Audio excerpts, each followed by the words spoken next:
నటి నీడలే కను పాపని ఆపితే రేపటి వైపుగా నీ చూపు సాగదుగా.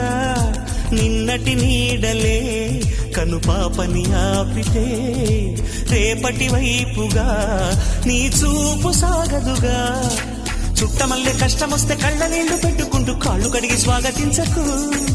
ఒక్క చిన్న నవ్వు నవ్వి సాగనంపకుండా లేనిపోని సేవ చెయ్యకు. మిణుగురులా మిలమిల మెరిసే దరహాసం చాలు కదా. ముసురుకునే నిశి విలవిలలాడుతూ పరుగులు తీయదా. నవ్వే నీ కళ్ళలో లేదా జాబిలి, నవ్వే ముంగిళ్ళలో రోజు దీపావళి.